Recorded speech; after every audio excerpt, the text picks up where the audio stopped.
बिहार के लोगों को तो मैं ये कहूंगा कि मैंने बाढ़ में आपके तैरते हुए हॉस्पिटल देखे हैं, स्ट्रेचर तैरती हुई देखी है, दवाइयां तैरती हुई देखी है। यही डबल इंजन की सरकार का विकास है बिहार में, जो किसी छिपा नहीं। यूपी की सियासत में धाक जमाने के बाद चंद्रशेखर आजाद की बिहार की राजनीति में धमाकेदार एंट्री।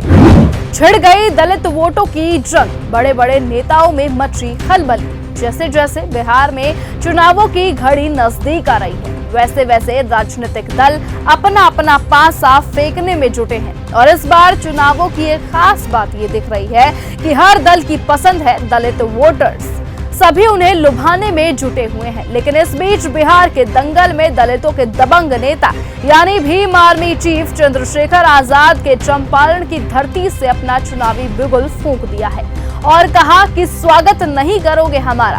आज आपका जुटा ये जनसमूह इस बात की गवाही दे रहा है कि आने वाला कल कमजोरों का, गरीबों का, दलितों का, पिछड़ों का, आदिवासियों का, मुसलमानों का, अन्य धार्मिक अल्पसंख्यकों का और हर जातियों के गरीब लोगों का है।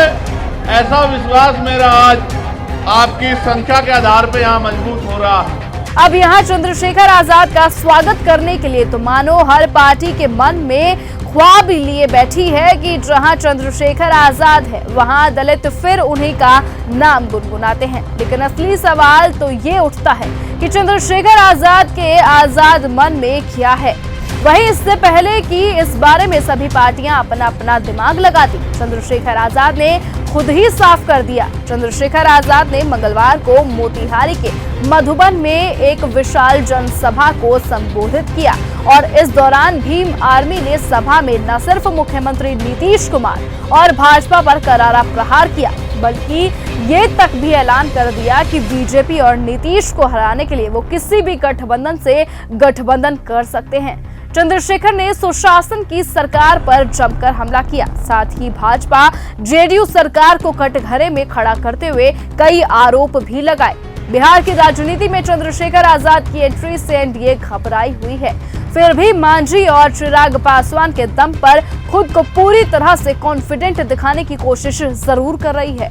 वैसे एनडीए में शामिल चिराग पासवान और जीतन राम मांझी तो अपने को दलित वोटों का ठेकेदार बताते हैं। वहीं दोनों की चिराग की पार्टी एलजेपी और जीतन राम मांझी की हम एनडीए का हिस्सा है, इसलिए एनडीए के घटकों ने दिल्ली के वोटरों के लिए कोई मारामारी नहीं दिखती।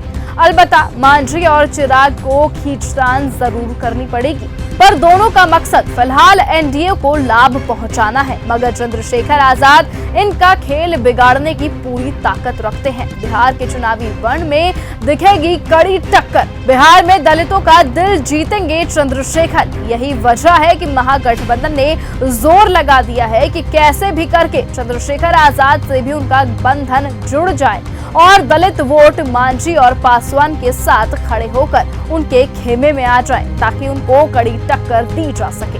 यादवों के बाद बिहार में सबसे ज्यादा है 5.5% पासवान वोट। पासवान वोटर्स पर है चिराग की पकड़। 5.25% में अन्य दलित हैं। बिहार में चंद्रशेखर आजाद भर सकते हैं दलित वोटर्स के नेता की जगह। यूपी की लोकप्रियता का फायदा भी चंद्रशेखर को बिहार में मिल सकता है।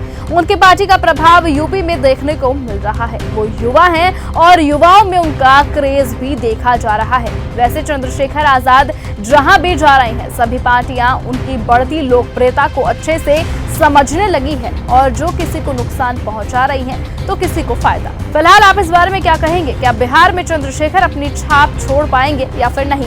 कमेंट सेक्शन में अपनी राय लिखकर जरूर बताएं और ऐसे ही लेटेस्ट अपडेट और खबरों के लिए आप बने रहें और देखते रहें चैनल न्यूज गंगा। नमस्कार। ऐसी ही खबरों को सुनने और देखने के लिए सब्सक्राइब करना बिल्कुल मत भूलिएगा चैनल न्यूज गंगा। खबरें अच्छी लगी तो लाइक का बटन दबाना बिल्कुल मत भूलिएगा। कमेंट बॉक्स में टाइप भी कर सकते हैं और हाँ, शेयर करना भी बिल्कुल मत भूलिएगा।